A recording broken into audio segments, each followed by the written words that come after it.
Apa yang dibaca dengan pemerintahan Kepulauan Riau? Kan kadang-kadang kalau kita lihat para pejabat-pejabat di lingkungan kabupaten kota ini belum apa-apa dah minder gitu kan. Mula ini kan karena tim ses nih. Iya. Entah tim sesnya tukang panaskan ke, apakah tim sesnya merasa juga peluang dia menjadi tak terbawa. Saya tim ses Wagub.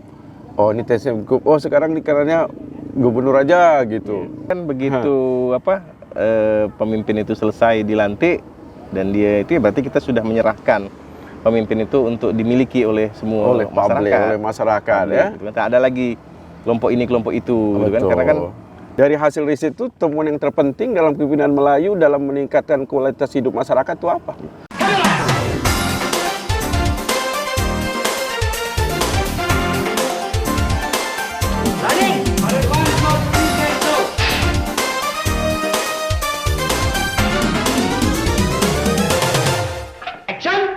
Cakap, jangan tak cakap. Assalamualaikum warahmatullahi wabarakatuh. Cakap kali ini di pelataran luar biasa. Pelataran logo Provinsi Kepulauan Riau yang nampaknya berpancang. Pancang amanah bersauh marwah. Dan tentu saja ini di daerah kawasan pemerintahan Provinsi Kepulauan Riau, di daerah Dompak. Dan saya bercakap dengan satu tokoh yang menurut saya tokoh fenomenal. Mengapa demikian? Ia akademisi, ia juga seorang praktisi dalam arti seorang pengamat politik, dan tidak lupa ia adalah seorang doktor yang membidangi bidang ilmu sosial politik. Dan tentu saja saya ingin mengucapkan selamat datang di podcast kami, Dr. Henry Sadopaka. Assalamualaikum. Waalaikumsalam warahmatullahi wabarakatuh. Apa kabar? Naik sepeda kita pagi ini? Alhamdulillah. Udah berapa jauh? Berapa kilometer? Sepeda kita sepeda Seli. Seli itu kata orang sepeda lipat. Tapi yang berlipat rupanya perut kita nampaknya.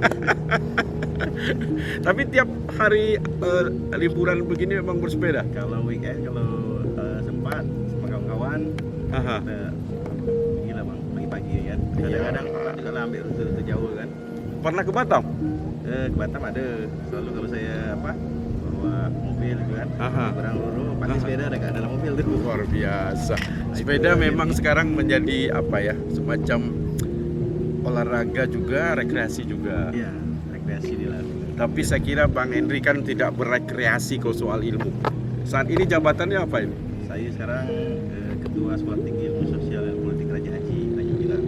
Ketua Sekolah Tinggi Stisipol Raja Haji. Raja Haji. Itu kayaknya salah satu perguruan tinggi yang terlama di Kepulauan Riau ini ya. Ya, berdiri tahun berapa? Itu bang. Stisipol Raja Haji itu berdiri tahun 1999. 99. Ya, SK dari Kemendikbud pada waktu itu di tanggal 22 Juli 1999. Oh, alumninya udah banyak berarti ya? Udah alhamdulillah bang. Udah di mana-mana ya? Mana-mana. Terutama di pemerintahan saya kira. Stisipol menjadi keren di Kepulauan Riau ini karena membidangi ilmu sosial politik. Iya. Kenapa kok terfikirkan para foundernya, para mendirikan ilmu sosial politik? Padahal kan mungkin kalau kita daerah kita ini kononnya yang kuat itu sebenarnya ilmu ekonomi. Kenapa kok tertarik waktu itu ilmu sosial politik itu? Waktu itu kalau cerita dari para pendahulu lah, maksudnya pendahulu senior ya, bukan orang ini masih ada semua senior-senior nih yang mendirikan Stisipol Raja Haji ini. Adalah peran dari pemerintah Kabupaten Kepulauan Riau. Nah, di mana dulu kan untuk meningkatkan sumber daya manusia, khususnya aparatur sipil negara, PNS dulu tuh, karena susah nak pergi berkuliah di tempat lain gitu kan. Nah, maka dulunya ada kelas jauh Unilak, Lancang Kuning, Pekanbaru, iya betul. Jauh. Namun tahun 98 kalau tak silap tuh bang, ada larangan kelas jauh. Kena ban lah ya. Nah, tak boleh lagi itu kan kelas jauh. Sehingga akhirnya waktu itu Bupati Abdul Manan Saiman almarhum mensupport untuk kemudian mendirikan saja perguruan tinggi. Nah, kenapa tidak? Itu. Nah, itulah itu. Jadi paling tidak waktu itu untuk memenuhi kebutuhan katakanlah kesarjanaan para PNS, meningkatkan sumber daya manusianya. Ya, sebab mereka banyak belum sarjana. Dan kemudian kalau nak kuliah pun susah nak keluar daerah gitu kan Bang. Pada posisi sekarang mahasiswanya berapa orang kira-kira jumlah dari yang ada yang masih aktif? Ya saat ini yang aktif sekitar 1.400-an. 1.400 Ya, dari 3 program Wow, studi Bang. fantastik itu. Karena di daerah Tanjung Pinang yang mohon maaf jumlah penduduknya juga sangat jumlah ya tidak begitu ramai, tapi dengan 1.400 berarti minatnya luar biasa. Iya, dan itu pun sebagian besar sekarang dari Tanjung Pinang gitu kan. Iya. Kalau dulu kan dari 7 kabupaten kota, tapi karena sekarang ada universitas negeri, ada pilihan yang lain gitu kan. Sehingga mungkin dari daerah lain juga terakomodir di universitas negeri, dan yang Tanjung Pinang ya sebagian besar ke Sisipol. Tapi kata orang kan orang juga memilih karena pengalaman. Jadi kalau universitas itu semakin tua, semakin sudah ada semacam apa ya, Betul. bentuknya lah ya. Betul. Sebab itu kalau kita cerita Universitas Harvard misalkan, hebat ya hebat lah, dia udah tua Karena betul. Tapi yang kami juga ini Bang, ternyata orang-orang dari luar daerah Kepulauan Riau itu juga banyak itu yang memanfaatkan peluang untuk belajar di Sisipol Raja Haji, entah karena biaya dia murah dibanding tempat dia kan. Ya. Misalnya dari Sumatera Utara, dari Sumatera Barat. Ada di sini? Itu ada. Wah, luar biasa.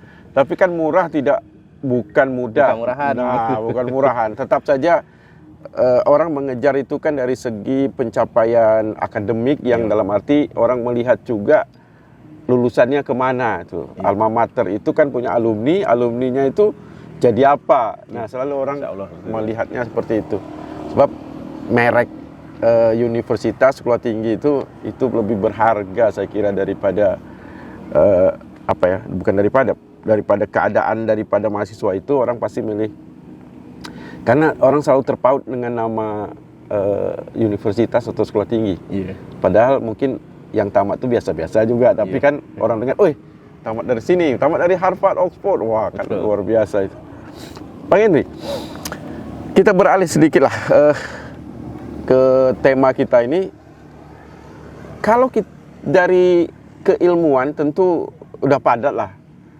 Tapi sebenarnya kalau kita lihat situasi ini, karena saya di dataran pemerintahan Dompa ini, apa yang dibaca dengan pemerintahan Kepulauan Riau saat ini nampaknya? Kononnya ada Kutub Batam, Kutub Bintan, nah gitu. Itu gimana sebenarnya tuh? Kalau dibaca dari segi ya kondusivitas pemerintahan lah. Ya sebenarnya ini tidak terlepas dari, ini bukan nak menyalahkan pemerintahan masa lalu gitu Pak. Nah mungkin dah terlanjur terkooptasi pemikiran bahwa siapa yang memimpin nanti dia akan membawa pasukan-pasukannya gitu kan. Oh, yang dikenal dulunya ada KFC, Karimun Fans Club. Salah satunya itulah. Salah satunya ya. Gitu kan. Padahal sebenarnya ya mungkin ketika dalam tataran birokrasi pemerintahan ya otomatis peluang itu akan terbuka pada siapapun gitu kan Bang. Kita berharap juga di pemerintahan Pak Ansar Ahmad saat ini ya tentunya hal itu harus bisa diakomodir. Tidak lagi ada istilah KFC tadi gitu Bang. Semua daerah punya peluang yang sama. Ya, karena sekarang katanya BFC. Ya, Bintan Bintan pula Club. sekarang. Padahal mungkin kalau kita lihat pejabat-pejabat alumni Bintan gitu kan, dia sudah ada dulu dekat di pemerintah Provinsi Kepri, apalagi dulu pada saat pengisian jabatan ataupun pegawai waktu awal-awal provinsi berdiri kan mereka juga sebagian besar dari Kabupaten Bintan gitu ya. Ya, karena kan itu Bintan sama Tanjung Pinang itu sebenarnya kekuatan pemerintahan di sini saya kira. Induknya lah waktu itu. Induk, ya. Cuman ya orang melihat, oh ini dulu pernah dengan gubernur mungkin gitu ya. Jadi ya wajar saja sih kooptasi itu. Nah tinggal bagaimana Pak Gubernur lah bisa melihat situasi ini. Cuman kadang-kadang kalau kita lihat para pejabat-pejabat di lingkungan kabupaten kota ini belum apa-apa dah minder gitu kan. Mindernya maksudnya? Ketika dibuka peluang gitu kan, kesempatan open bidding misalnya kan, tak berani ikut. Tak berani ikut lah kalau tak ada arahan gitu. Tak ada yang ngajak lah ya, tak ada tak pasti dia tak mau. Apalagi lihat, oh ini backgroundnya mungkin gubernur karena dari Bintan, kita yang dari Natuna, dari Anambas tidak ini. Tapi kan tak mungkin nak nunggu gubernur asal Natuna. Iya, karena ya biasa juga ya, kalau kita punya kebolehan, siapa saja saya kira pasti dilirik gubernur. Iya, betul. Yang sulitnya ya minder duluan, bagaimana bisa nunjukkan kebolehan gitu. Tapi mungkin itulah orang Melayu itu Dia kan tak nak juga kadang-kadang hidung tak mancung, pipi tu sorong-sorong kan. Tapi kan orang tak bisa lihat juga pipinya gimana. Itu pula kadang-kadang saya pernah juga buat satu tulisan persoalan dia ketika lelang jabatan atau seleksi terbuka nih di Open bidding kata open orang. bidding lah istilah keren dia saat ini kan, diberlakukan untuk memilih pejabat-pejabat yang punya kapasitas dan kompetensi, tapi ketika itu dilakukan di tempat kita orang Melayu ini yang punya falsafah tadi hidung tak nak hidung tak mancung pipi tu sorong-sorong ni agak lemah kontradiksi Bang. Ya, dia tidak agresif mengikuti itu ya. Bukan ambisius bukan lah ya. karakteristik orang kita kan Bang. Tidak berlomba-lomba istilah ya. Itu, Mereka beda. agaknya karena kita bersindikan syarat-syarat kitabullah mungkin itulah tu. bahwa jabatan itu tak boleh minta. Iya. Jadi nak disorong.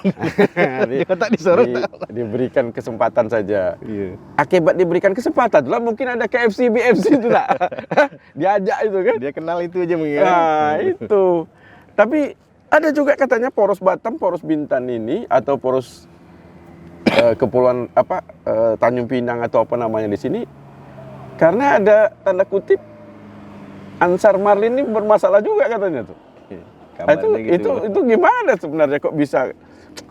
Ya katakanlah kan ini baru seumur jagung lah pemerintahan sekarang ini. Apa yang bisa dinasihatkan lah kan? Ketua Sekolah Tinggi Ilmu Sosial Politik berhak memberi nasihat. Iya. Kalau dia tak dengar itu masalah lain. Iya. Nah, apa kira-kira jalan keluarnya itu? Kalau kita jelas melihat posisinya adalah bagaimana pembagian tugas itu sudah jelas ada dalam peraturan dan perundang-undangan, Bang. Macam mana gubernur, macam mana wakil gubernur, posisinya sudah ada dalam aturan itu, gitu kan. Sepatutnya ya mengikut sajalah pada aturan itu. Walaupun kebanyakan selalu membuat kesepakatan secara politik gitu kan yang sebetulnya MOU yang bermaterai tapi tak bisa masuk di persidangan. Tak bisa. Dan itu tak diatur gitu Tak kan. diatur. Bahwa ada pembagian kekuasaan seperti itu gitu kan. Nah, itu yang mungkin perlu disadari juga oleh para politikus-politikus kita termasuk yang duduk lah. Gitu kan. Nah, jadi kalau kita sih berharap Bang Kepri ini tetap kondusif lah, gitu kan. Kalaupun ada hal-hal perbedaan pendapat, kalau boleh diselesaikan lah di antara para elit dan kemudian ya jangan pula lah yang dekat sekitar nih ikut pula menjadi. Tapi katanya bermula ini kan karena tim ses nih. Iya. Entah tim sesnya tukang panaskan ke, apakah tim sesnya merasa juga peluang dia menjadi tak terbawa. Saya tim ses Wagub. Oh ini tim ses Wagub. Oh sekarang ini karenanya gubernur aja gitu. Nah itu kan ada akar persoalan demokrasi kita itu berawal karena mungkin terlalu terbuka kali ya. Betul. Nah, ya persoalannya itulah akan menjadi beban bagi para politisi yang kemudian memperoleh jabatan-jabatan secara politik karena sistem demokrasi kita kan memang seperti itu hari ini. Sistem yang satu suara itu sangat berharga kan. One man one vote. Iya. Itu yang akhirnya semput. Semput memang. Semua orang nak diakomodir gitu kan. Semua orang nak diberi laluan, semua orang nak diperhatikan. Iya. Begitu agak terlupa sikit, rajuk sampai situ tak apa, mengamuk pula dia mengamuk. Ya itulah memang karakteristik kita, tapi bukan berarti itu kelemahan gitu kan. Iya. Itulah. Kalau pandai mengatur, pandai menata balik, istilahnya apa tuh orang bilang? Macam mana nak pujuk orang merajuk ni? Perahu maju, kiambang bertahun. Nah, jadi kembali menjadi satu kesatuan. Apa boleh masih bisa, masih ada waktu? Masih, Bang. Kita tentunya yakin lah para pemimpin kita ni kan orang-orang yang sudah memang paham benar lah bagaimana situasi, karakteristik. Nah, tinggal kita bagaimana masyarakat ya kan tim-tim sukses baik di dua kelompok ini menyadari benar lah yang kita inginkan kan sebenarnya ingin kemajuan gitu kan. Nah, jadi mau tak mau kita harus beri peluang lah kepada pemimpin kita untuk bisa bekerja gitu. Jadi kedua belah pihak ini saling memaklumi. Ya. Tapi dalam politik harap maklum nih susah nih, harap cemas semua. Itu yang kadang-kadang agak membedakan cara pandang kita. Memang kita yang di kalangan akademisi kan tentu kan akan melihat bagaimana kinerja dari birokrasi itu berjalan dengan baik gitu kan. Nah, jadi kalaupun ada hal-hal yang tak sinkron nih ya kita ujungnya bagaimana supaya dia jadi sinkron gitu kan. Nah, itulah kita coba membantu menjaga kondusivitas lah. Makanya agak mengurangi sedikit komentar terhadap jangan yang jadi terlalu ini. batu api lah kita ini akademisi tentu. Tadi Bang Henry juga memandang dari segi peraturan perundangan bahwa memang di mana hak dan kewajiban, tahu di mana letak tempat gitu ya. Kalau itu mungkin insya Allah lah. Cuma kadang yalah hati orang ini tak bisa kita ukur juga. Emosi ini kadang entah kemana-mana. Manusiawi. Iyalah, saya kadang berpikir mungkin agak juga periuk nasi dia terganggu juga lah mungkin, kan? Yang pasti banyak suara-suara kan yang punya keinginan yang mungkin nak dia diberi peluang semua kan. Tapi kalau kita cerita ini mungkin di luar aturan ya. Sebenarnya peran tim ses ini sampai di mana dia boleh berhenti lah istilahnya. Adalah sampai sini aja lah kau misalkan gitu. Atau memang terus ikut dengan jagoan-jagoannya?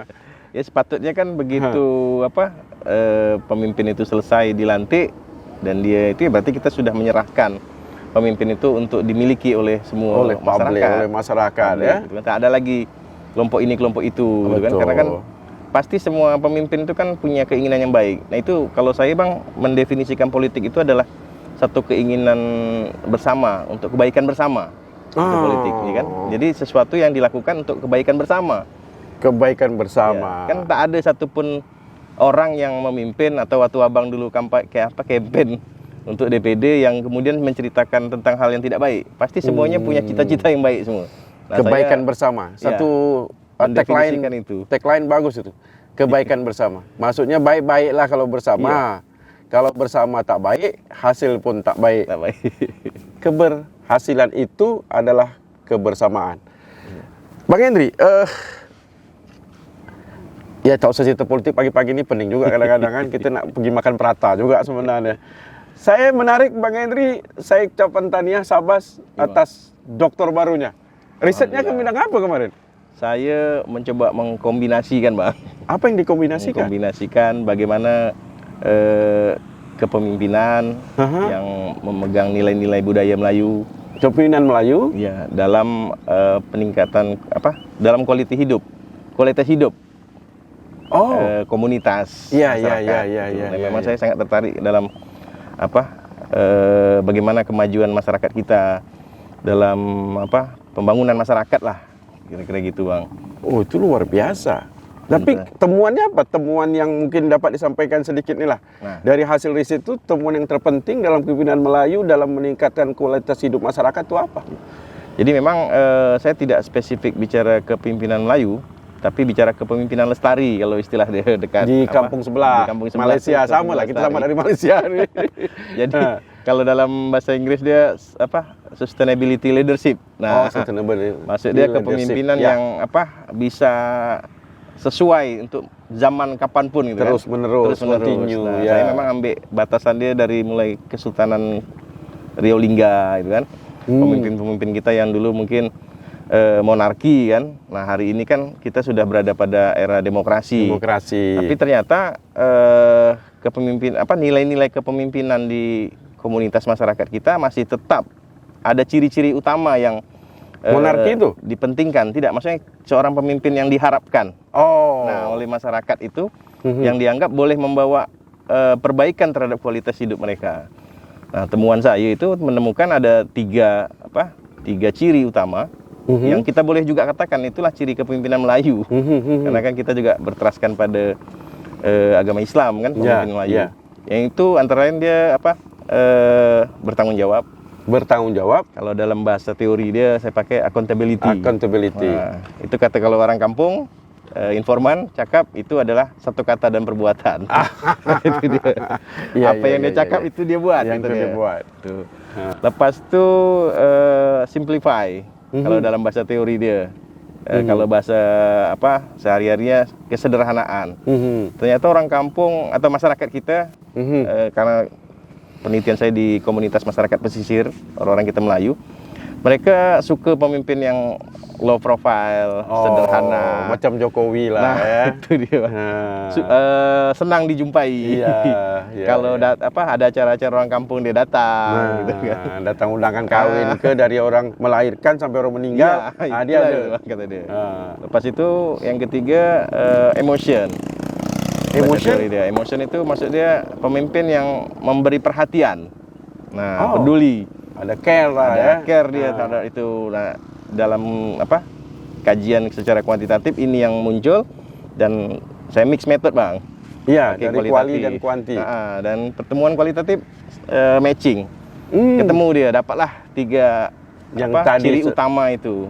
Tanggung jawab, kesederhanaan, Iya, dan satu lagi perhatian terhadap community. Ternyata orang kita nih, masyarakat komunitas pesisir ini, dengan 3 ciri pemimpin ini dia yakin bahwa ini akan mampu membuat perubahan bagi kehidupan mereka. Itulah kualitas hidup. Oh. Saya bertanya macam mana pula hubungan dia gitu. Ya, sebab pemimpin yang bertanggung jawab, pemimpin yang memberi perhatian, dan kemudian yang sederhana tadi itu, kalau dia duduk dalam pemerintahan atau duduk dalam satu jabatan-jabatan penting, maka dia akan membawa program-program itu ke kampung. Dan itulah yang akan dia nikmati. Agaknya ada profil pada Nurdin Basiron, agak ada. Boleh jadi. Atau ya ini akhirnya boleh dibawa siapapun lah, termasuk Bang Hardi lah. Ternyata itulah orang gitu. Atau kita beritahukan kepada pemimpin yang sekarang juga, bila dia bertanggung jawab, bila dia menampilkan kesederhanaan, dan bila dia menumbuhkan perhatian, maka dia akan jadi pemimpin yang diharapkan. Sampai kepada kualiti membawa hidup. Perubahan kepada kualitas hidup mereka. Nah, itu. Jadi bukan berarti orang kita tuh mau rumah dia bangunan besar, megah, tak. Dia macam mana pemimpin tadi itu boleh bawa program ke tempat mereka, ke kampung mereka, dan itulah yang mereka anggap sebagai sebuah perbaikan terhadap kualitas hidup. Ini hasil riset yang juga memberi nasihat, saya kira nih. Jadi hasil riset yang bisa membuat nasihat kepada pemimpin Melayu. Karena memang agak susah juga nak temukan 3 hal nih. Itulah dia. Kadang-kadang oke lah kalau tanggung jawab ini kan urusan juga dengan atas ya. Juga mungkin bertanggung jawab dengan katakanlah kalau di dalam pemerintahan dengan BPK misalkan. Betul. Kesederhanaan ini kadang-kadang tak boleh tipu-tipu juga. Dia memang udah profil dia begitu. Memang natural kan. Dia memang natural. Gitulah. Yang bisa mungkin agaknya lah, tapi saya tak tahu hasil riset Bang Henry, bahwa yang ketiga tuh menumbuhkan perhatian. Memberi perhatian. Memberi perhatian. Care dia. Care. Berarti kan datang, berkunjung. Agaknya itu juga yang kurang perhatian kepada tim ses agaknya, kan? Tadi kemauan tim ses macam itu, tapi kan keadaan pemimpin ataupun orang yang punya jabatan itu kan mungkin Abang pernah rasakan lah. Kita tak sempat mungkin kan. Karena ada hal lain yang harus kita lakukan dalam tugas. Mungkin. Nah, kalau gitu memadukan waktu di antara tanggung jawab, kemudian tadi kesederhanaan dan perhatian itu bagaimana? Kan itu juga harus di-create, harus dirancang. Betul. Walaupun mungkin posisi dalam diri dia, tapi kalau tanggung jawab itu suatu keharusan ya. Mau saya profil yang kesederhanaan dan perhatian ini kan dia harus create, dia harus merekayasa, dalam arti rekayasa positif untuk dapat ditampilkan di depan masyarakat. Betul. Itu bagaimana kira-kira? Itulah mungkin tantangan dia, Bang. Makanya tidak semua orang boleh jadi pemimpin. Itu kan. Nah, jadi ternyata pemimpin yang bisa berterusan dan sesuai zaman, maksudnya zaman nak berganti pun tetap 3 ciri utama itu yang mungkin diharapkan oleh masyarakat. Nah, jadi hasil riset beliau ini dari University Sultan Zainal Abidin di Terengganu. Kawasan Terengganu. Terengganu tuh dia punya batik songket ya. Ada batik. Songket dia mahal-mahal tuh songket Terengganu. Tapi ini hasil riset yang mahal saya kira. Karena hasil riset ini dapat memberikan temuan kepada, saya kira juga bukan hanya pemimpin di kawasan Melayu, tapi dia mendunia, bahwa tren ke depan memang dia harus mempunyai tanggung jawab, dia harus menampilkan kesederhanaan, dan dia harus memberikan perhatian. Kalau dapat 3 ini, Andalah pemimpin Di mana saja sebenarnya, bisa saja di rumah juga. Iya. Suami Dan kan harus bertanggung jawab Di kan. zaman apapun. Nah. Nak zaman milenium kayak nak zaman Society 5.0. Nah, mau ternyata 5.0, itu. 6.0, 7.0, zaman James Bond pun boleh. Iya. Nah, tapi jangan lupa, mungkin 3 itu modalnya bagi kita adalah memegang adat kali ya. Iya. Tapi sebenarnya kan Bang, itu memang sudah dicirikan oleh baginda Rasul kan. Nah, cuma memang yang muncul ini 3 aja gitu kan. Tapi sebenarnya kan itu dari zaman baginda Rasul, memang itulah ciri utama pemimpin Yang kan. ada amanah, tablik, Itu sidik dia Bang. gitu ya. Cuma bahasa dia aja berubah kan. Betul. Karena sekarang inilah orang bilang akuntabel, transparansi, apa hantu belau itulah. Tapi yang penting sebenarnya menjaga tadi itu berpancang amanah. Itu dia tuh Bang. Amanah tuh Bang. Sebetulnya. Sebetulnya di situ. Accountability itu. Ya itu. Dan selalu orang lupa, bukan lupa. Apakah amanah ini ada korelasi dengan janji ya? Boleh. Boleh ya? Ya seperti itulah. Pada saat Jadi kan berjanji, apa yang dia cakap, itulah yang akan dia buat. Gitu kan? satu kata dalam perbuatan. Ini satu kata perbuatan ada orang Batam sering sebut nih. Nah, tapi kita lihat apa kesulitan menemukan satu kata dalam perbuatan itu? Ya mungkin kalau di kalangan komunitas masyarakat kan, pemimpin itu kan ada pemimpin tradisional. Nah dia kan mungkin ada di dalam komunitas itu kan. Tapi ketika kita bicara pemimpin birokrasi, pemimpin politik, tentu kan persoalannya jadi berbeda.